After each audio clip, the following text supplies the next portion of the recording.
The Opium Wars didn't just break China, they taught them the playbook. Now, the roles are reversed. This is the pattern of trade deficits, debt buying, technological theft, and supply chain dependency that shows how America handed its dominance to a rival. Section 1. The Echo of Canton. Step 1. The Great Industrial Exodus and the Endless Trade Deficit. The year is 1839. The place is Canton, China. British warships, fueled by the insatiable greed of the East India Company and the demand for opium, are gathering on the horizon. The Qing dynasty, proud and ancient, is about to learn a brutal lesson in global power dynamics. They are about to enter their century of humiliation, a period marked by foreign domination, unequal treaties, and the systematic dismantling of their sovereignty and wealth. The instrument of this humiliation was trade, specifically the forced importation of opium to balance a massive trade deficit created by China's self-sufficiency. Britain wanted Chinese tea, silk, and porcelain. China wanted little from Britain. The solution? Get China addicted to a foreign product, drain its silver, and then use military force to ensure the trade continued. The playbook was written in blood and profit. Fast forward to the late 20th and early 21st centuries. The players have changed, but the script, chillingly, has begun to rhyme. The United States, once the undisputed manufacturing powerhouse of the world, began a slow, deliberate, and ultimately catastrophic unraveling of its industrial base. This wasn't a sudden collapse. It was a decades-long strategic decision, driven by corporate greed and short-sighted political ambition, to chase ever-cheaper labor and materials. This was step 1, the great industrial exodus and the endless trade deficit. For generations, Made in America was more than a label. It was a badge of quality, a symbol of economic strength, and the bedrock of a vast middle class. From automobiles to textiles, steel to semiconductors, America designed, innovated, and produced on an unparalleled scale. But starting in the 1970s and accelerating dramatically after China's entry into the World Trade Organization, WTO, in 2001, the siren song of globalization and efficiency proved irresistible. Corporate executives, incentivized by quarterly profits and soaring stock prices, made a simple calculation. Why pay American workers good wages and benefits when you could produce the same goods for pennies on the dollar overseas? The promise was clear. Cheaper goods for American consumers, higher profits for American companies, and a booming global economy. The reality was a slow-motion catastrophe for the American worker and the nation's strategic independence. Factory after factory shuttered their doors across the Rust Belt and beyond. Entire industries, once the pride of American ingenuity, evaporated. The tools, the machinery, the institutional knowledge, the skilled labor force, all were either dismantled, moved, or simply allowed to wither on the vine. This wasn't just about making shoes and t-shirts. This was about critical manufacturing capabilities for everything from pharmaceuticals to advanced electronics, from rare earth processing to crucial components for military hardware. The narrative from Wall Street and Washington was that this was progress, the natural evolution of a globalized post-industrial economy. America would focus on high-value services, innovation, and design, while the dirty work of manufacturing would be outsourced. But what they failed to grasp, or perhaps deliberately ignored, was the foundational truth that innovation rarely exists in a vacuum separate from production. When you lose the ability to make something, you eventually lose the ability to design it, to improve it, and ultimately to lead in it. The tacit knowledge, the problem-solving on the factory floor, the continuous feedback loop between engineering and manufacturing, all of it was severed. The consequences of this industrial exodus manifested in one stark, undeniable metric: the ever-growing trade deficit with China. For years, America bought far more from China than China bought from America. This wasn't a sustainable economic relationship. It was a unilateral transfer of wealth and industrial capacity. The deficit ballooned from a mere few $billion in the 1980s to hundreds of billions annually, consistently hitting new records. Every dollar sent to China for goods was a dollar that didn't stay in the American economy, a dollar that didn't pay an American worker, a dollar that didn't contribute to American taxes or infrastructure. This trade deficit wasn't just an economic imbalance, it was a strategic vulnerability. As America shed its manufacturing capabilities, it willingly placed its economic, and increasingly, its national security future into the hands of a geopolitical rival. During the COVID-19 pandemic, the full horror of this dependency became terrifyingly clear. Suddenly, the United States couldn't produce enough masks, essential medicines, or even basic medical supplies because the supply chains all led back to China. An invisible enemy exposed a very visible wound. America's industrial self-sufficiency had been sacrificed on the altar of cheap goods. China, meanwhile, was not merely a passive recipient of these outsourced factories. They saw an opportunity and seized it with both hands. They absorbed American technology, learned American manufacturing processes, and systematically built their own vast, state-subsidized industrial base. Their Made in China 2025 initiative wasn't just about competing, it was about dominating key high-tech sectors, many of which America had pioneered but no longer produced. They understood that industrial power is the bedrock of national power, a lesson they learned firsthand during their own century of humiliation. The rhetoric in Washington often spoke of free trade and level playing fields, but the playing field was anything but level. China employed a complex web of subsidies, currency manipulation, intellectual property theft, which we will discuss later, and non-tariff barriers to ensure its industries thrived while American industries withered. American companies, eager for market access and lower costs, often became complicit, turning a blind eye to these predatory practices for the sake of short-term gains. They willingly transferred technology, built factories, and trained Chinese competitors, effectively digging their own graves. The cost of this industrial exodus is staggering. Millions of high-paying manufacturing jobs have vanished, contributing to the erosion of the American middle class. Entire communities were hollowed out. The skills gap widened as fewer young Americans pursued trades that no longer promised stable careers. But beyond the economic impact, there was the profound loss of resilience. A nation that cannot produce its own essential goods is a nation held hostage, vulnerable to the whims of foreign powers and disruptions in distant supply chains. The United States, once the undisputed arsenal of democracy, found itself increasingly reliant on a geopolitical adversary for critical components.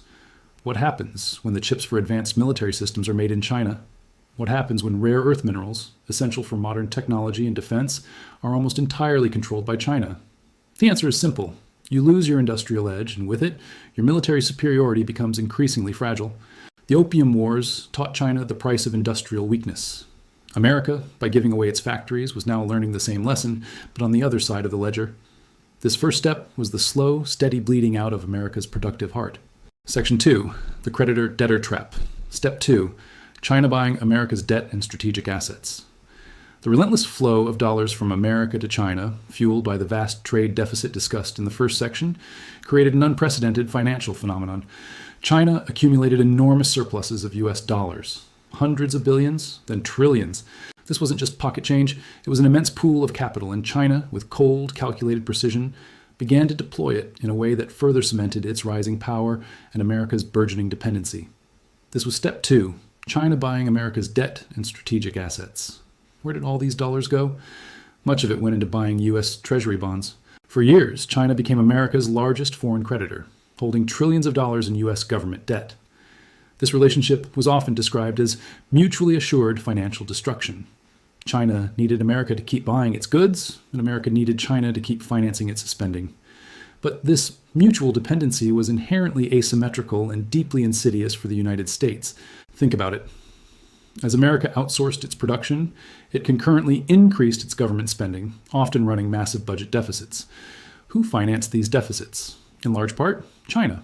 So America was sending dollars to China for manufactured goods, and China was then lending those dollars back to America, allowing America to continue buying Chinese goods and finance its own government operations. It was a self-perpetuating cycle, where America essentially borrowed from its competitor to continue its own economic decline and consumption. This wasn't just about national debt, it was about leverage. When a nation holds a substantial portion of another nation's debt, it gains a silent yet potent form of political and economic influence. While China couldn't simply call in America's debt without massive self-harm, the sheer volume of their holdings gave them a seat at the table they would not otherwise have had. It constrained American foreign policy options, particularly on issues related to trade, human rights, or military posturing in the Pacific. Any major dispute risked China hinting at a sell-off of treasuries, which could trigger market instability and economic panic in the U.S. This implicit threat served as a powerful, unspoken deterrent to aggressive American actions. But China's use of its dollar surpluses wasn't limited to government bonds. They embarked on a systematic and often stealthy campaign to acquire strategic assets within the United States and globally. This wasn't just about financial return, it was about control, access, and long-term strategic advantage. Consider the acquisition of American companies. While direct, high-profile takeovers of major U.S. tech or defense firms often faced scrutiny and were sometimes blocked, China pursued a strategy of acquiring smaller niche companies with valuable intellectual property, critical supply chain components, or emerging technologies. They invested in startups, formed joint ventures, and bought minority stakes that provided them with insight and influence over future innovations. This allowed them to gain access to cutting-edge research and development that America was still creating, even as its own manufacturing base eroded. Beyond corporate acquisitions, China's capital targeted vital physical infrastructure and resources. They acquired vast tracts of American farmland, often near critical military bases, raising concerns about espionage and food security. They invested in ports, logistics companies, and natural resource extraction projects globally, securing access to raw materials and controlling key nodes in international trade routes. The Belt and Road Initiative, though primarily focused outside the U.S., was a grand strategy to build infrastructure and create dependency in developing nations, further cementing China's global economic reach, often with American dollars. The political class in America, for too long, either failed to recognize the strategic implications of these acquisitions or chose to ignore them. The prevailing ideology was that foreign investment was good, that capital flows were neutral, and that the globalized market would self-regulate. They underestimated China's long-term vision and its willingness to deploy economic tools for geopolitical ends. China wasn't playing by the same short-term profit maximization rules as Western corporations. It was executing a century-spanning grand strategy to reclaim its position as the preeminent global power. The acquisition of debt and assets created a complex web of interdependency that masked an underlying power shift. America felt secure in its role as the world's leading consumer and innovator, seemingly oblivious to the fact that the very mechanisms sustaining this role were increasingly controlled by its rival. The money that funded American comfort was simultaneously funding Chinese ascendancy. This phenomenon also extended to soft power and influence. Chinese state-backed entities invested in Hollywood, gaining influence over narratives. They funded Confucius Institutes at American universities, promoting a pro-Beijing viewpoint and censoring critical discourse. They cultivated relationships with American politicians, academics, and business leaders through various channels, turning economic leverage into political sway. When critical voices attempted to raise alarms about China's human rights abuses, trade practices, or military expansion, they often faced pushback from American businesses and institutions unwilling to jeopardize their access to the Chinese market or Chinese capital. The most chilling aspect of this second step is its insidious nature. Unlike military conquest, it was quiet, transactional, and seemingly benign. No shots were fired, no borders were crossed by force. Instead, through the mundane mechanisms of global finance and corporate investment, America gradually ceded control over its future. The dollars earned by China selling goods to America were systematically recycled to buy pieces of America itself, or to secure its access to global resources, or to finance its own strategic ambitions, all while America remained deeply indebted. This created a debtor-creditor trap that shackled America's options. Just as the Qing dynasty found itself unable to resist British demands once its silver reserves were drained by opium, America found its freedom of action constrained by its financial obligations and the extent of Chinese ownership. The promise of cheap goods and endless credit became a gilded cage, obscuring the transfer of real power and control. It was a masterclass in economic statecraft, executed patiently and methodically, while America was distracted by its own internal debates and short-term economic cycles. Section 3. The Pilfered Playbook. Step 3. Systematic intellectual property. Theft and industrial espionage. While America willingly outsourced its manufacturing and allowed China to accumulate its debt, a far more clandestine and damaging transfer of power was taking place. This was not a mutually agreed upon transaction. It was a systematic, state-sponsored campaign of theft and espionage designed to rapidly bridge China's technological gap and fuel its ambition to become the world's leading technological superpower. This was step 3, systematic intellectual property theft and industrial espionage. For decades, China engaged in a multifaceted campaign to acquire Western and particularly American intellectual property, IP. This wasn't merely a few isolated cases of corporate hacking. It was a comprehensive national strategy involving a vast apparatus of state security services, military units, state-owned enterprises, universities, and individuals. The goal was unambiguous: gain access to cutting-edge research, patented technologies, trade secrets, and advanced manufacturing processes across every strategically important sector, from aerospace and defense to artificial intelligence, semiconductors, biotechnology, and clean energy. The methods employed were as diverse as they were relentless. Cyber espionage. This was perhaps the most prolific method.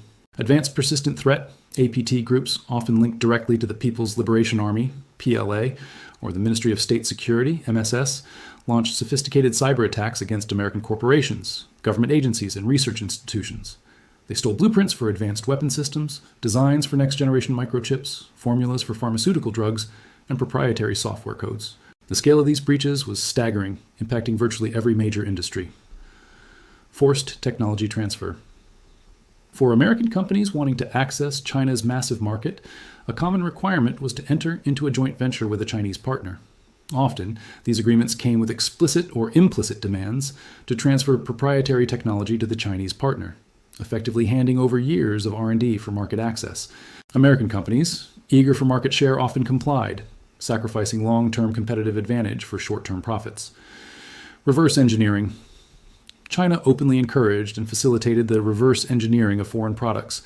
By simply buying a product, dissecting it, and reproducing it, they bypassed licensing agreements and developed their own versions, often with state subsidies, allowing them to rapidly enter global markets. Talent acquisition and exploitation. Beijing launched initiatives like the 1,000 Talents Program, which actively recruited leading Chinese scientists and engineers working in sensitive fields in the West. While academic collaboration is normal, these programs often involved arrangements for participants to transfer foreign research, IP, and even classified information back to China, sometimes without their Western employers' knowledge or consent. This also extended to coercing Chinese nationals studying or working abroad to act as intelligence assets. Bribery and insider theft. In numerous documented cases, Chinese agents or individuals working on behalf of the state bribed employees within American companies or cultivated insiders to steal trade secrets. Exploitation of open research. China effectively leveraged America's open academic environment.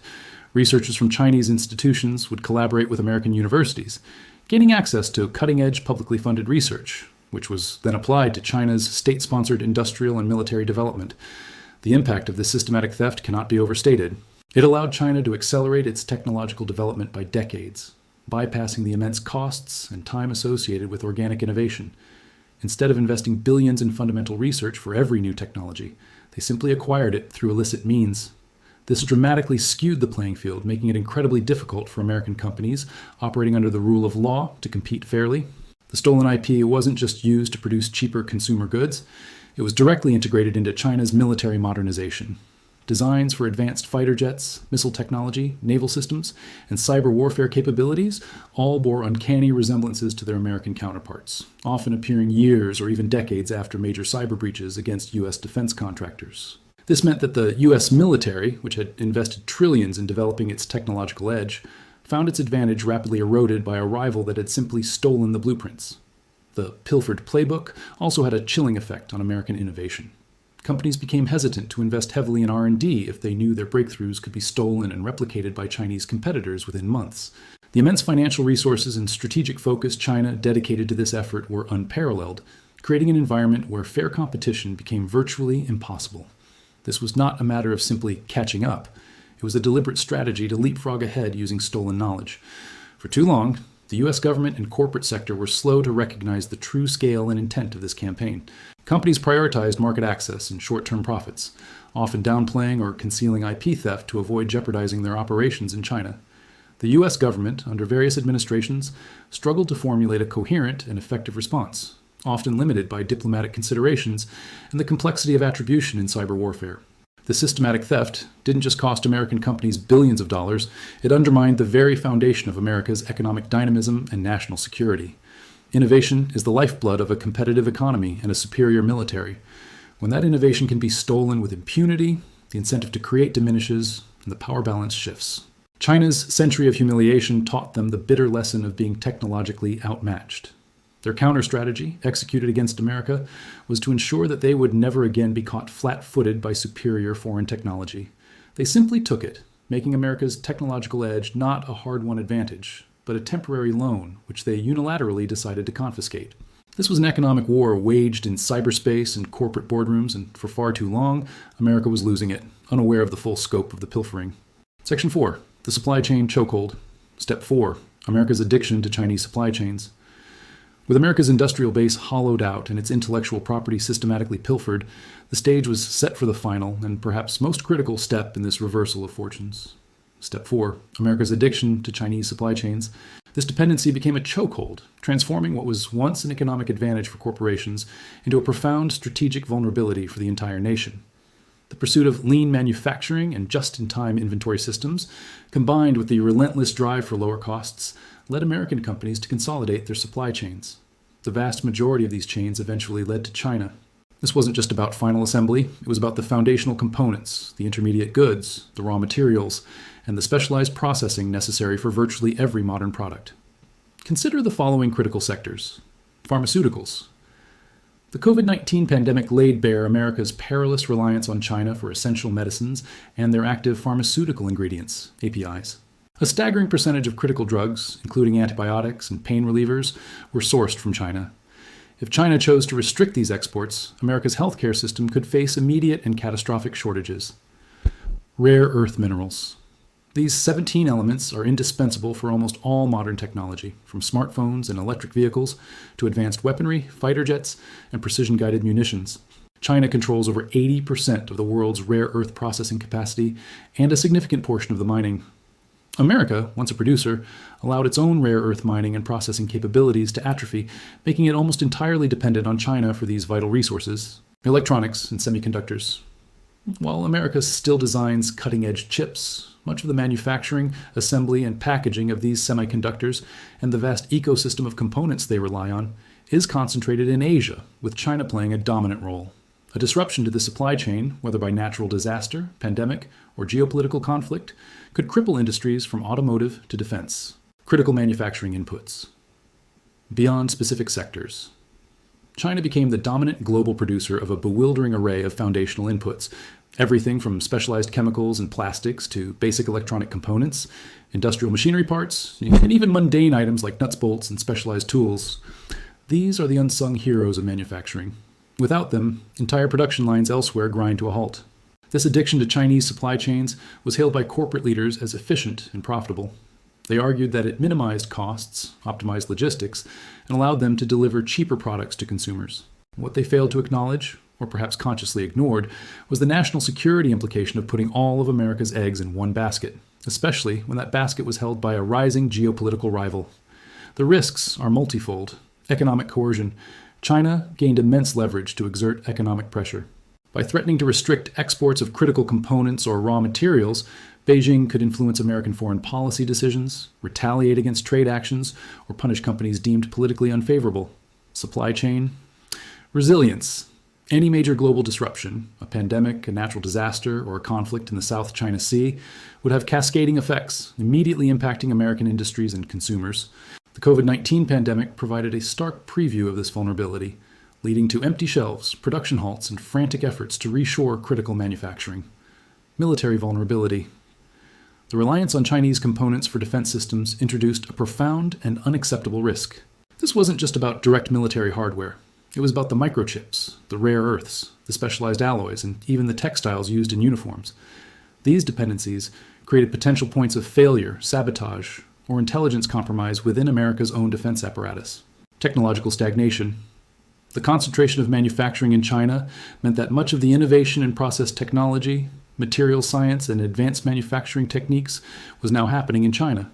American companies, no longer making things, lost the direct feedback loop between design and production, further eroding their capacity for foundational innovation.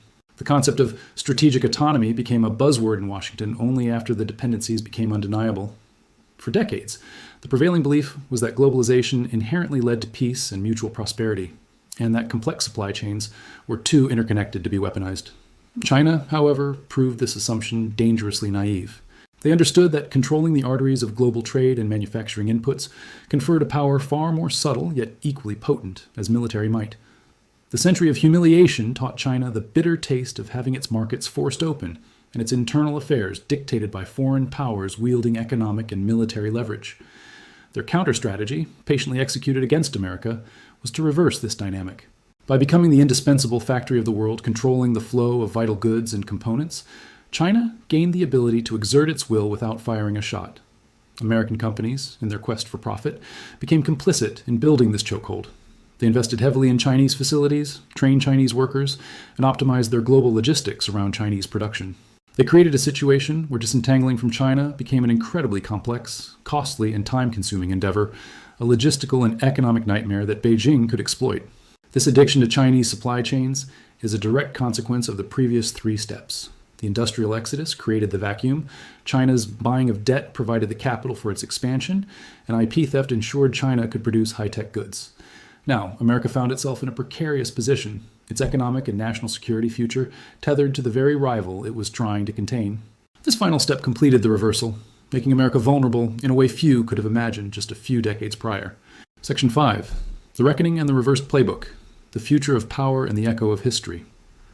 The 4 steps we've outlined: the great industrial exodus and endless trade deficit, China's systematic buying of America's debt and strategic assets, the relentless intellectual property theft, and America's addiction to Chinese supply chains, have culminated in a profound shift in global power. America's century of unquestioned dominance following its emergence from World War II is now being challenged by a nation that meticulously studied its own century of humiliation and reversed the playbook against its former adversaries. The roles are not simply reversed, they are being redefined in a geopolitical landscape shaped by economic warfare. For decades, many in Washington and on Wall Street believed in the Engage China strategy: integrate China into the global economic system, and it would inevitably become more democratic and aligned with Western values. This was a monumental miscalculation.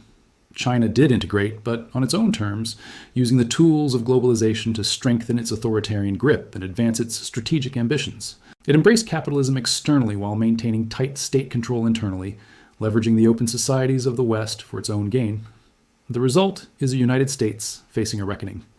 The once unimaginable scenario of America losing its industrial and military edge is no longer a theoretical fear. It is a present reality in critical sectors. Industrial edge.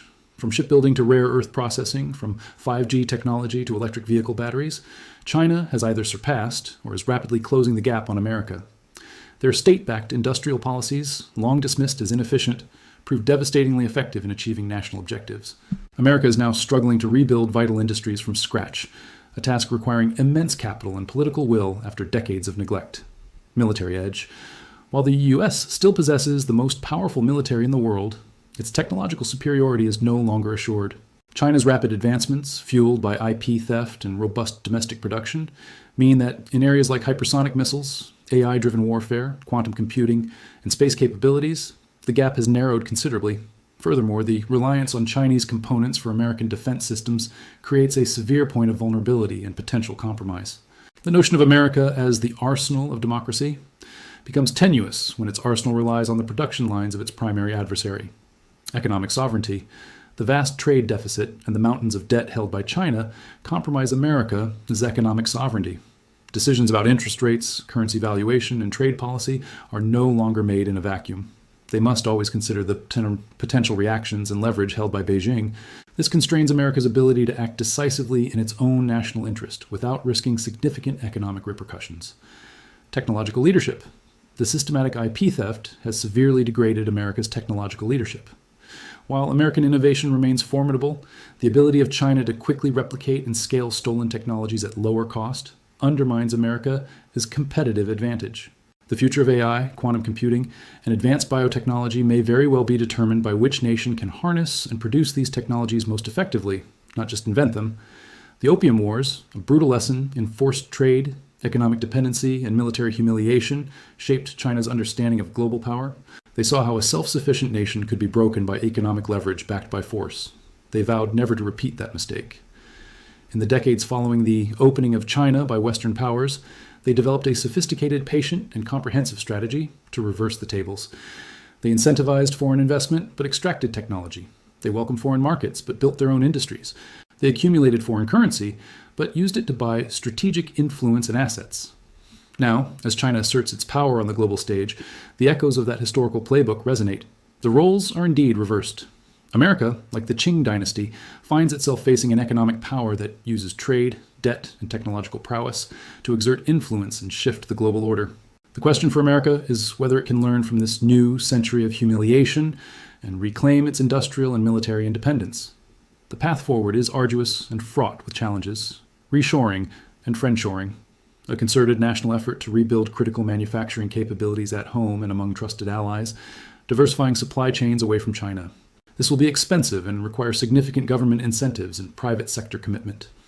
Protecting intellectual property, developing more robust defenses against cyber espionage, enforcing stricter rules on technology transfer, and creating disincentives for companies that fail to protect their IP. Strategic investment, massive government and private sector investment in foundational research and development, particularly in critical technologies like AI, quantum computing, semiconductors, and advanced materials. This must be coupled with a renewed focus on STEM education and skilled labor development. Fiscal responsibility, addressing the national debt and reducing reliance on foreign creditors, particularly those with geopolitical agendas. Reasserting trade enforcement, employing stronger trade enforcement mechanisms to counter China's unfair trade practices, subsidies, and non-tariff barriers. The future of global power hinges on whether America can recognize the full extent of this shift, acknowledge the mistakes of the past, and commit to a long-term strategy of rebuilding its industrial, technological, and military foundations. It requires a fundamental shift in mindset, moving away from short-term corporate profit maximization and toward long-term national security and economic resilience. The century of humiliation for China was a period of learning. The lessons learned were bitter but profound. Industrial strength is the bedrock of national power. Economic independence is paramount, and technological superiority is the ultimate guarantor of sovereignty. America, by unwittingly following a reverse playbook, has granted China the opportunity to apply these very lessons against its former mentor. The next century will reveal whether America can break free from this pattern and write a new chapter of its own. The time for reckoning is now, before the roles become permanently cemented and the reversal of power is complete.